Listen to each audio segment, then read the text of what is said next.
Hey everybody, this is Tao at the Forge, and today I want to talk about one of the items in the MTG Arena store. So the item in question is this 20 new historic card bundle, right? So if you look at what it is, cancel. I haven't bought it yet because I wanted to actually talk about it first. And we'll talk about whether you should buy it or not. All right, so what we're looking at here is full play sets, right, of each one of these cards that are going to go into historic. Now, basically what these are basically modern staples or historic staples. And you get, I guess, a full play set of them. So not just like, not just a one of, right? And some of these are really, really sweet. So let's take a quick look at them. And I'll see, like, some of them I don't use very often, but I've actually brewed with quite a few of these, and some of them are actually really good. And mostly my brewing has been in modern, but in historic these could actually be even more powerful because there's a smaller card base, right? So let's take a look here. So we got Fauna Shaman. Now Fauna Shaman's awesome, right? So 1 in a green, and gives you a 2/2. That's already decent on its own. But then you can play 1 green and tap and discard a creature card, search your library for any creature card, reveal it, put it in your hand, then shuffle your library. So that's like a pretty good way to find. Usually it's a good way to find a Crater Hoop Behemoth or something like that. But man, this can just tutor you up. Like basically, if you have this, you can have whatever toolbox you need in there in your deck and just search the item or search the creature you need out. All right, you got Soul Warden. Soul Warden's the basis or the foundation for the mono white life gain decks, similar to Soul Sisters or Norn's Sisters. I don't see Norn the Wary here, but that I think might be too much. Right, we got so she's a one white for a 1/1, but whenever another creature, not just your creatures, but any creature enters the battlefield, you gain 1 life. That is amazing. Right, so okay, Phyrexian Arena is a 3 mana enchantment or 1 and 2 black. At the beginning of your upkeep, you draw a card and you lose 1 life. Now, the reason why this is so good is because it just lets you, black doesn't really have tons and tons of card draw like this, and just giving you an extra card for a life is huge, right? So man, I would pay an extra, I would almost always pay 1 extra life for drawing 2 cards a turn. So yeah, this is actually a really, really good card to have. Right, we got Goblin Matron. So Goblin Matron is 2 and a red for a 1/1. That doesn't seem very good, but what does it do? It lets you search your library for a goblin card, reveal that card, and put it in your hand. Right, so again, you can use this to just pretty much get any goblin you need. Right, so again, that could be just amazing. That could be in modern, that could be like a Goblin Pile Driver or one of the other Anthem ones or whatever. So, all right, let's see. We got Captain Sisay. Captain Sisay. I've never brewed with Captain Sisay, although I know she's popular in Commander. Right, so for 2, a green and a white, you can tap her. That sounds so bad. Search your library for a legendary card, reveal that card, and put it into your hand and shuffle your library. So again, just a way to find exactly the cards you need. Right, this could be super powerful, especially in Commander. For just being able to just look for whatever it is that you need to find to deal with whatever your opponents present. All right, so let's see, Cryptbreaker. Now, Cryptbreaker I did play with in Standard in Return to Innistrad or whatever the name was. But it's basically 1 mana 1/1, and you can pay 1 in a black and tap, discard a card, and create a 2/2 black zombie. Now, this is really good later because you can turn your crappy lands, into 2/2 zombies if you have too many, right? And also sometimes if you get 1/1s and stuff late game or whatever, turn them into zombies. It's pretty sweet. And then you can tap 3 untap zombies, and you draw a card and you lose a life. So typically this goes in a straight up zombie deck, and it just, again, getting card draw for 1 life is really, really sweet. So I would totally take this. That's a really great card. Right, Serra Ascendant. Now, Serra Ascendant goes often with Soul Warden.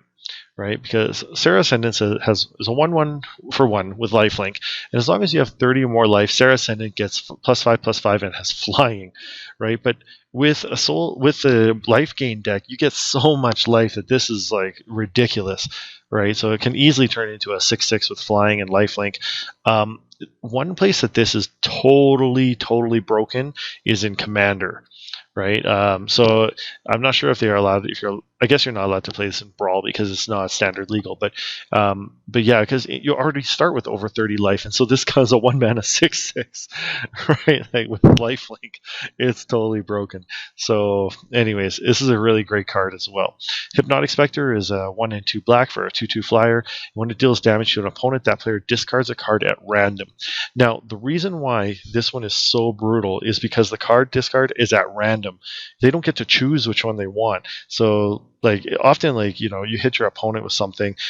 Probably this is going to come out and hit them on turn 4, but they still might have like 2 or 3 cards in their hand, and they're going to throw away an extra land or something like that, especially if they know that this is out, right? But the problem is that it's at random, and so they can't really pick what they want. Sometimes that might work in their favor, sometimes not, right? But it can be pretty brutal, right? Darksteel Reactor. I've never brewed with this card, but indestructible artifact for 4 mana. At the beginning of your upkeep, you may put a charge counter on Darksteel Reactor. When Darksteel Reactor has 20 or more charge counters, you win the game. I imagine this would probably go in some sort of proliferate deck, or infinite turns type deck, because like lasting 20 turns is quite a bit. But I imagine you just constantly proliferate with this and keep putting charge counters on it. Let's see, Imperius Perfect. Imperius Perfect is pretty amazing. Now, I always thought that it was a misspelling when I first started Magic. I thought it was prefect, like a prefect being like the sort of government position. But it is actually Imperius Perfect. And the reason why is because this is a Lorwyn elf. And in the world of Lorwyn, the elves are kind of messed up, right? Because all they value is beauty, and the only thing that matters to them is beauty. And so, however beautiful you are indicates how good you are in the society, like how high class you are. And so, if you're ugly, then like they just kill you, right? And they think that elves are the most, the most beautiful creatures, and so they just love each other or whatever, right? But yeah, like, so the Imperius Perfect means that she's just so perfectly good looking, right? That that other elves revere her. And believe it was when Nissa first planeswalked into Lorwyn. I believe this happened, that she, they thought that she was super beautiful, and so that's why they didn't kill her. But yeah, the elves are like really strange in Lorwyn. But anyways, other elf creatures you control get +1/+1, and for 1 and tap the Imperius Perfect, you create a 1/1 green elf warrior creature token. So again, like, just gives all elves +1/+1, but you can just create all these extra tokens. Now she gets one. She gives a 1/1 for green elf warrior, but she also gives that 1/1/1. So it's really a 2/2, right? And she's not legendary, so you can have more than one of them, right? And getting 3 mana is not that hard, right? Especially if you're playing Elf Ball. So I would think that, especially in these historic ones, that you're probably going to see some Elf Ball decks come out, especially because you got Fauna Shaman and Imperius Perfect. All right, anyways, let's see what else we got. Hidetsugu's Second Right for 3 and a red. If target player has exactly 10 life, Hidetsugu's Second Right deals 10 damage to that player. I think that this is actually a pretty decent card. Where this would go well? This would actually go well with cat combo, right? With the cat oven combo, because you can really control how much life your opponent has, and when they get down to 10, you can just surprise them, right? It's just like bang, dead, right? Like 10 damage. So yeah, this could actually be pretty good. Let's see, Ornithopter. Ornithopter's okay. Most people think like, well, when you first get into Magic, a 0 mana 0/2 with flying, well, so what, right? But Ornithopter is actually pretty sweet, and it's really good for affinity because you can get it for 0. It gives you basically a free artifact. But one place actually surprisingly where it's good is in the Ninjas deck, right? So you can get this down on turn 1, right, along with perhaps like another unblockable, and then you can actually you can use or get a ninja out on turn 2, because who's going to want to block like a 0/2 flyer? You just swing in, people think you're being silly, and you can actually just that ninja something in, right? Especially is really good in the Ninja Commander deck, right? So anyways, Ornithopter 0/2, that's pretty much a staple. Burning Tree Emissary. Right, I actually could just recognize it just from the artwork here. So Burning Tree Emissary is hybrid mana, so I think that's what it's called anyway. So red or green, Basically, it's a 2/2 for 2, but when it enters the battlefield, you get a red and a green. So basically, it is just a free mana. It's a free mana card, right? So a lot of people really like this, especially in storm type decks, because you can play it, gives you mana back, and then you just cast something else. Yeah, it's not like a backbreaking creature. It's not nearly like Fauna Shaman is or something like that, but it's pretty decent. All right, the Kinsbane Cavalier, Kithkin Knight. I actually love Kithkin. I think they're really neat. But night creatures you control have double strike, so a 4 mana 2/2. Man, double strike to knights is brutal, especially because you're seeing so like especially the Boros knights, like the red white one, and with the Ember Cleave combo, like flashing in suddenly, like you have this guy out, your knights have double strike, you can like flash out Ember Cleave onto one of them, and yeah, it's just like, I guess Ember Cleave gives double strike, but it's just brutal too. So I think this will be popular in the knights deck. All right, let's see, Distant Melody, man. Okay, so in blue-green elves, this is typically the only place I've seen this being played, right? So for 4 mana, you can choose a creature type. You draw a card for each permanent you control of that type. Okay, so Lattimore Elves is legal already in Arena. So you got Lattimore Elves, you got Imperius Perfect, you have Fauna Shaman, and Distant Melody. That's basically the biggest recipe for an elf ball deck I've ever seen, right? And you can see there's one up right here, Elvish Visionary, another staple in elf decks. So 2 mana 1/1. When Elvish Visionary enters the battlefield, you just draw a card. So it just replaces itself and puts a body on the field. Man, like this is like already you have like 4 of these, 4 of these, 4 of these, 4 of these, and 4 Lattimore Elves. That's 20. And you just look for other elves like Steel Leaf Champion or something like that. And I don't know. I think that elf ball, like having just a straight up elves deck or a blue green elf deck, is just going to be brutal. So yeah. Anyways, like I think they're setting up for that. All right. So Mind Stone. Now, Mind Stone is 2 mana artifact. You can just let you add mana to it. I typically have used this in like wildfire decks and stuff like that. You can pay 1 mana and sacrifice it and draw a card. Right, so that's actually a really good one because it gives you mana early game. Then late game when you don't need it, you can actually just draw a card off of it. So that's a really great card. Again, not super backbreaking, but it is a good card. All right, let's see what we have here. Tendrils of Corruption is 3 and a black for an instant. Tendrils of Corruption deals X damage to target creature, and you gain X life, where X is the number of swamps you control. So just a really great form of removal, right? So you can just hit like any creature your opponent has. Like typically, you're going to want to play this in the mono black deck. But yeah, like this could really kind of change the game, where you just kill one of their important creatures, typically on their turn or something. You gain a ton of life and turn everything around in your favor. All right, so Kiln Fiend. Kiln Fiend is brutal, especially because it's played in it's not really I guess it's sometimes played in storm type decks, but basically when you cast an instant or sorcery spell, Kiln Fiend gets +3/+0 until end of turn. Now basically what you're going to do is try and play this in a deck that has like it's just a ton of instants in it, and especially something that might give it double strike, right? So if you can give this double strike and like cast like 3 things on it, is basically turns into a 10/10 with like a 10/2 actually with double strike, and yeah, it just kills you right off. I've actually been killed by this in modern, a few times just because it can come out so fast. Right, and the very last one is an interesting one, Treasure Hunt. The only time I've ever really seen Treasure Hunt being played is in the Zombie Hunt deck, where basically it plays like 54 lands in the deck, 4 Treasure Hunts and 2 Zombie Infestations, and you just basically use this to just a crap ton of lands. I don't know where else it might be used, but the thing is, it still lets you search your library or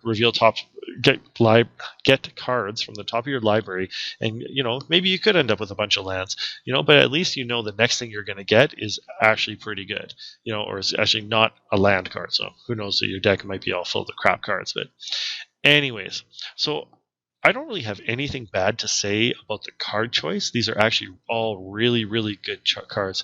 I worry about the balance because, to be honest, I don't know. Like the red seems a little weak.